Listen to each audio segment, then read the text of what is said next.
Hi friends, welcome back to my YouTube channel Pravasi Prakash. അപ്പോൾ ഇന്നത്തെ വീഡിയോയിലൂടെ ഞാൻ പറയുന്ന കാര്യം, നമ്മൾ കുട്ടികൾക്ക് കൊച്ചിലെ തന്നെ കുറച്ചൊന്ന് ധൈര്യം എല്ലാം കൊടുക്കുക. ഇല്ലാതെ ഈ പൊത്തി പൊത്തി വളർത്തിയിട്ട് അവരെ പേടിപ്പിച്ച് മറ്റുള്ളവരോട് സംസാരിക്കാൻ, ഈ പബ്ലിക്കിലൊന്നും സംസാരിക്കേണ്ട ഒരു പ്രവണതയൊന്നും ഇല്ലാതെ എല്ലാം നമ്മൾ പൊത്തി പൊത്തി വളർത്തുന്ന കുറേ ഇപ്പോഴത്തെ തലമുറയാണ് ഞാൻ പറയുന്നുള്ള കുട്ടികൾ. പണ്ടൊക്കെയാണെന്ന് പറഞ്ഞു കഴിഞ്ഞാൽ നിങ്ങൾക്ക് അറിയാമായിരിക്കും, കുറച്ചും കൂടെ ഒന്ന് ബോൾഡൊക്കെ ആയിരുന്നു പിള്ളേർ. ഇപ്പോഴ് തീരെ അവർ കഴിവില്ലെന്നല്ല, പഠിക്കാനും എല്ലാത്തിനും കഴിവുണ്ട്. പക്ഷെ അവരെ നമ്മൾ പേടിപ്പിച്ചാണ് വളർത്തുന്നത്. പഠിക്കണം പഠിക്കണം പഠിക്കണം എന്ന് പറഞ്ഞിട്ട് അവർക്ക് എന്തെങ്കിലും ഒരു കോളേജിൽ പോയി ഇപ്പം ഈ സംഭവം പറയാൻ കാരണം, ഞാൻ നിതിൻ രാജ് എന്ന് പറഞ്ഞിട്ടൊരു കുട്ടി ആത്മഹത്യ ചെയ്തില്ലേ. അപ്പോൾ അതിൽ ഇപ്പം ആ കോളേജിൽ നടന്ന എന്തെല്ലാം കാര്യങ്ങൾ, എന്തെല്ലാം പീഡനങ്ങൾ സംഭവിച്ചു.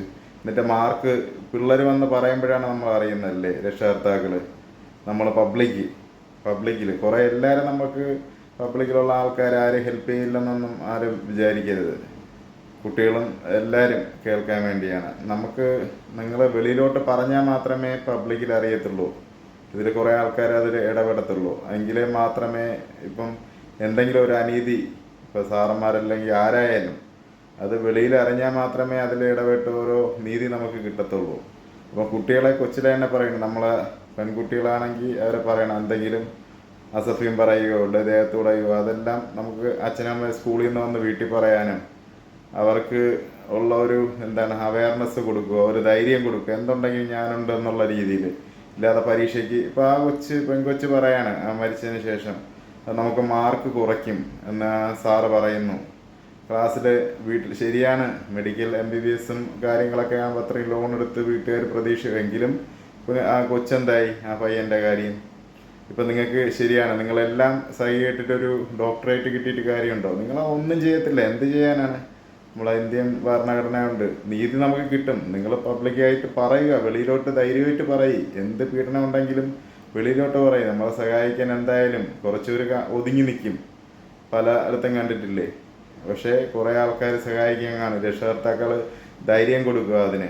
പിള്ളേർ നിങ്ങൾ കോളേജിലും സ്കൂളിലൊക്കെ ആണെങ്കിൽ എന്തെങ്കിലും സംഭവിച്ചു കഴിഞ്ഞാൽ പബ്ലിക്കിൽ നിങ്ങൾ വീട്ടിലോട്ട് വരാൻ വീട്ടുകാരുടെ അടുത്തൊന്ന് പറഞ്ഞിട്ട് പോകും. ബാക്കിയുള്ളത് അവർ നോക്കും. വീട്ടുകാരും ധൈര്യമായിട്ട് മുന്നോട്ട് പോവാം. ഒരാളല്ലെങ്കിൽ കുറേ പേരെങ്കിലും കൂടെ കാണും. നമുക്കത് ഒരു ജീവൻ പൊളിഞ്ഞിട്ടല്ലല്ലോ. അതിലൂടെയാണ് ഇപ്പം അങ്ങനെ വെളിയിലാക്കി സാറിനെ. അങ്ങനെയാണോ നീതി കിട്ടുന്നത്? നീതി കിട്ടുന്നത് എന്താണ്? ഇപ്പം വെളിയിൽ എല്ലാവരും പറയുന്നു, പേടിക്കണ്ട, ധൈര്യമായിട്ട് വരും. ഒരിക്കൽ ഒരു ജനനം ഉണ്ടെങ്കിൽ ഒരു മരണമുണ്ട് അല്ലേ? അതെന്തായാലും ഉണ്ടാവും. ധൈര്യമായിട്ട് മുന്നോട്ട് വരിക, ആരും പേടിക്കാതെ ഇരിക്കുക. കുട്ടികളെല്ലാം ധൈര്യമായിട്ടിരിക്കുക. എന്തെങ്കിലും ഇപ്പോഴും പീഡനം ഉണ്ടെങ്കിൽ പബ്ലിക്കായിട്ട് പറയും നിങ്ങൾ, കേട്ടോ. ഇതാണ് എനിക്ക് ഈ വീഡിയോയിലൂടെ പറയാനുള്ളത്. ഒന്നും പേടിച്ച് നിൽക്കരുത്. പേടിച്ചിട്ട് ഒരു കാര്യവുമില്ല. നമ്മൾ പേടിച്ച് ഇരിക്കും തോറും നമ്മൾ പേടിപ്പിച്ചുകൊണ്ടേയിരിക്കും. ധൈര്യത്തോട് മുന്നോട്ട് വന്നു കഴിഞ്ഞാൽ ആരും തൊടത്തില്ല നമ്മളെ. പബ്ലിക്കായിട്ട് പറയുക. ഇപ്പം വീട്ടിൽ അച്ഛനും അമ്മയുണ്ടല്ലോ, അവരല്ലെങ്കിൽ വേറെ നല്ല സാറന്മാരുണ്ടെങ്കിൽ അവരുടെ അടുത്ത് പറയുക. വെളിയിൽ വന്ന് ഫ്രണ്ട്സ് ഉണ്ടെങ്കിൽ അവരോടെ പറയും. നിങ്ങളെന്തിനു പേടിക്കുന്നത്?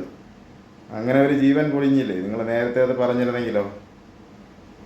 അമ്മയച്ഛനും എല്ലാം പറയാം, അവർക്ക് നമ്മൾ ശരിയാണ്, കഷ്ടപ്പെട്ടാണ് പഠിക്കുന്നത്, പൈസ ലോൺ എടുത്താണ് പഠിക്കുന്നത്, മാർക്ക് കുറയും. ഒരു സാറേ ഉള്ളൂ. നിങ്ങൾക്ക് വെളിയിലോട്ട് വന്ന് പറയുക കേട്ടോ, എന്തുണ്ടെങ്കിലും. അത് പെൺകുട്ടികളായാലും ആൺകുട്ടികളായാലും. പിന്നെ വേറെ ഒരു ചതി കൂട്ടുകെട്ടിലൊന്നും പെടാതിരിക്കുക. കഞ്ചാവ്, മദ്യം, അതിനൊന്നും അടിമപ്പെടാതിരിക്കുക, കേട്ടോ. ഓരോ സംഭവവികാസങ്ങൾ കണ്ടല്ലോ. ഓരോന്നിൽ എടുത്ത് ചാടി ചെയ്തിട്ട് ലാസ്റ്റ് ജയിലിൽ പോയി കിടക്കേണ്ടി വരും, കേട്ടോ. എന്ത് പീഡനം ഉണ്ടെങ്കിലും എന്തുണ്ടെങ്കിലും കോളേജിൽ ഇപ്പം നടക്കുന്നുണ്ടെങ്കിൽ ഞാൻ ഈ വീഡിയോ ചെയ്യുമ്പോൾ തന്നെ ധൈര്യമായിട്ട് മുന്നോട്ട് വന്ന് പറയുക, കേട്ടോ. അതാണ് വേണ്ടത്. ഒളിച്ചിരുന്നിട്ടോ പേടിച്ചിരുന്നിട്ടോ കാര്യമില്ല. അങ്ങനെയുള്ളൊരു ജീവിതം വേണോ ആർക്കും? എല്ലാവർക്കും ധൈര്യമായിട്ടിരിക്കുക കുട്ടികളെ. അതാണ് എനിക്ക് ഇതിലൂടെ പറയാനുള്ളത്. Thank you for watching.